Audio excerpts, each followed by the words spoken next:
Bonjour, la paracha qu'on lira ce Shabbat Be'ezrat Hashem, parachat Vayetze.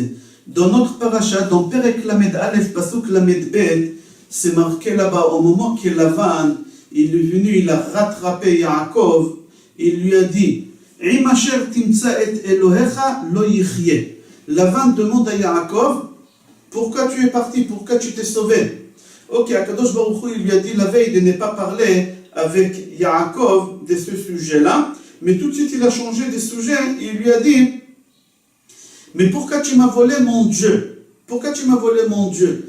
Lavan, il avait une avodah zara qu'on l'appelait Trafim. C'est quoi Trafim? Il prenait la tête d'un âne, il le séchait, et il mettait dedans un papier, il posait des questions, il mettait des papiers, avec de la sorcellerie, il faisait parler cette crâne d'âne. Et on appelle ça Trafim. C'était une avodah zara. Et la fille de Lavan, Rachel, elle a volé à son père cette avodah zara, et elle l'a caché, et Yaakov, il ne savait pas ça. Et Yaakov, naïvement, il répond à son beau-père, écoutez bien, je répète, Im asher timtsa et Elohecha lo yichye. C'est lui qui a volé la Teraphim, la avodah zara, il ne vivra pas. Il ne savait pas que c'était Rachel. Là-bas, la Gemara dit, sur ce pasuk, parce que Yaakov, il a dit cette chose, Rachel, elle est morte jeune. Lo yichye, vous faites la valeur numérique de lo yichye, c'est exactement les années qu'elle a vécu Rachel. Chafetz Chaim dit, d'ici on doit apprendre un enseignement extraordinaire. Combien l'homme il doit faire attention aux paroles qu'il fait sortir de sa bouche. Combien l'homme il doit peser ses paroles avant de les faire sortir de ta bouche. Donc, Gemara Moed Katan, page Yutchet, Amoud Aleph ou Bet, je ne me rappelle pas, c'est marqué là-bas Brit Kruta Lasfataim. C'est-à-dire quoi Brit Kruta Lasfataim? Akadosh Baruch Hu, il a fait une alliance avec les lèvres. C'est-à-dire quoi? Akadosh Baruch Hu, il a dit à la bouche, ce que vous allez dire, je vais exaucer. C'est une alliance. Alors là-bas, la Gemara raconte que Shmuel, il est venu rendre visite à son frère Pinchas, qu'il était en deuil. Pinchas, il était en deuil, et Shmuel, son frère, il est venu lui rendre visite. Et Shmuel, il a vu les ongles de son frère Pinchas qui étaient longues. Et Shmuel, il ne savait pas qu'on n'a pas le droit de couper les ongles quand on est en deuil. Quand on est endeuillé, pendant les 7 jours, on n'a pas le droit. Et lui, il ne savait pas. Alors lui, il pose la question à son frère, comment ça se fait que tu as des ongles longues? Et lui, Pinchas, des nerfs, il lui répond, il lui dit pas vraiment des nerfs, mais ça l'a pas plu cette remarque. Il lui dit, quand tu seras dans cette situation-là, tu comprendras pourquoi on n'a pas le droit de couper les ongles. Quand tu seras dans cette situation-là, tu vas comprendre. Tu ne poseras pas des questions pareilles. Tu connaîtras toutes les lois. Là-bas, la Gemara dit Kishgaga hayotzet milifne hashalit. Il a dit quelque chose qu'il ne pouvait pas rattraper et ça a marché. Quelque temps après, Shmuel, il était en deuil et c'est Pinchas qui est venu lui rendre visite à Shmuel, son frère. Au moment que Pinchas il rentre à la maison chez Shmuel pour lui faire des condoléances, Shmuel, il prend ses ongles qu'il les a coupés avant et il les jette sur son frère Pinchas. Et il lui dit, c'est à cause de toi. Tu as parlé des choses qu'il ne fallait pas dire. Brit Kruta Lasfataim. Akadosh Baruch Hu, il a fait une alliance avec l'élève. Qu'est-ce que l'élève vont dire? Akadosh Baruch Hu, il va exaucer. Et toi, tu m'as dit, quand tu vivras ma situation, tu comprendras. Voilà, Dieu, il n'a pas tardé les choses. Et je suis en deuil à cause de toi. Là-bas, la Gemara, elle raconte encore une preuve que les paroles qu'on dit, ils vont s'exaucer. C'est pour ça qu'il faut faire attention. Brit Kruta Lasfataim. Il faut faire attention d'Avraham Avinu.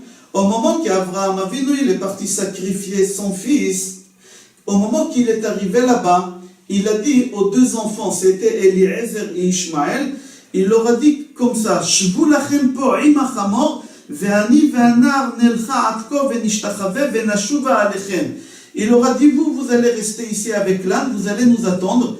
Moi et le jeune homme, mon fils Yitzhak, on va aller des prières et on va revenir. Il a dit en pluriel, on va revenir. Lui, il n'a pas cru qu'il va revenir. Pour Abraham, je vais sacrifier mon fils. Normalement, il devait dire en singulier, je vais revenir. Mais il n'a pas voulu qu'il sache. Parce qu'Abraham Avinu, il a parlé en pluriel, on va revenir. Alors Akadosh Baruch Hu, il a fait en sorte qu'il va revenir avec Yitzhak. et il ne va pas sacrifier Yitzhak. C'est-à-dire qu'est-ce qu'on fait sortir de la bouche, ça s'exauce. Il y a encore une Gemara, dans Sanhedrin, page Kouf Bet, Amoud Bet, là-bas la Gemara elle raconte sur Yehu, qui était roi sur Israël. Il était roi après Yehoram ben Achav. Achav, c'était un roi mécréant.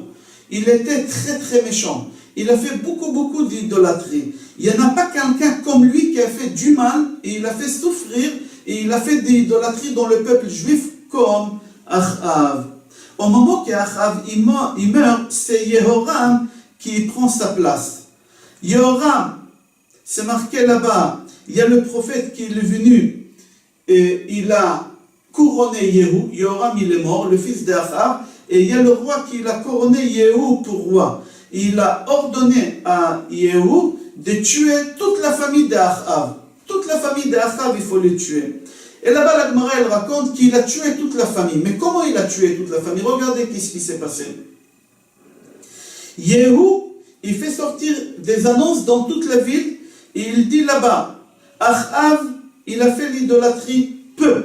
En réalité, il a fait énormément, mais regardez le jeu qu'il a fait. Il a dit, Achav, il a fait peu d'idolâtrie. Moi, je vais faire beaucoup d'idolâtrie. Alors, pour inaugurer cette idolâtrie, tous ceux qui font l'idolâtrie, qui viennent à ma fête. Et les gens qui ont fait l'idolâtrie, ils ont lu ça, ils sont venus par centaines chez Yehu. Et au moment qu'ils étaient tous dans la salle, Yehu, il a dit, regardez entre vous, celui qui vous repérez que lui, il ne faut pas d'idolâtrie. Peut-être, il ne fait pas d'idolâtrie, peut-être il est venu ici nous faire du mal. Alors faites-le sortir d'ici. Au moment qu'il a vu que tous les gens qui sont là, c'est des gens qui veulent faire l'idolâtrie, qui ont fait l'idolâtrie, il leur a dit maintenant vous allez vous habiller avec des uniformes, avec des couleurs fluo, pour qu'on puisse se repérer entre nous, qu'il n'y a pas un étranger qui rentre par là. Après qu'ils se sont habillés tous en uniforme, il a dit on ferme les portes à clé pour que personne n'y rentre ici, au milieu qu'on fait l'idolâtrie. Tout ce qu'il a fait Yehu, c'est pour le tuer comme le prophète il a demandé. Et au moment que les portes ils étaient fermées, et au moment que tous ils étaient habillés en uniforme, et au moment qu'il a vu que tous les gens qui sont dans la salle, c'est des gens qui font l'idolâtrie, tout de suite il a ouvert une porte, et des soldats ils ont rentré, ils les ont tous égorgés là-bas. Comme il lui a demandé le prophète. Là-bas, on dit que Yehu, à la fin de sa vie, il a fait l'idolâtrie. Comment c'est possible? Il a tué toute la famille d'Achav parce qu'ils ont fait l'idolâtrie. Le prophète, il a couronné comme roi pour qu'il soit contre l'idolâtrie. Et à la fin, lui-même, il fait l'idolâtrie. Là-bas, la Gemara dit, n'y t'étonne pas. Souviens-toi qu'est-ce qu'il a écrit sur les affiches. Achav, il a fait peu d'idolâtrie. Moi, je ferai beaucoup d'idolâtrie. Même que lui, il a pensé uniquement pour faire un coup de vis à tous les gens pour les ramener. Mais les paroles qui sortent de la bouche ne sortent pas pour rien. Il faut que ces paroles se réalisent. Comme ça, là-bas, la Gemara, elle raconte. Pour cela, on apprend dans notre paracha de Yaakov Avinu, qui il a dit, dans la paracha, Im asher timtsa et Elohecha lo yichye. Il vivra, il mourra. Et Rachel, elle est morte, jeune. Lo yichye, yichye a la même valeur numérique de yichye, elle est morte. C'est pour ça qu'on doit faire attention de peser les paroles et de réfléchir bien et de se contrôler au moment de colère. Pourquoi? Parce qu'on est poté à la Satan, chas v'shalom. Je vous souhaite Shabbat Shalom, je vous souhaite beaucoup de brachot, beaucoup de bénédictions, Be'ezrat Hashem. Kol Tov, Shabbat Shalom et Mevorach.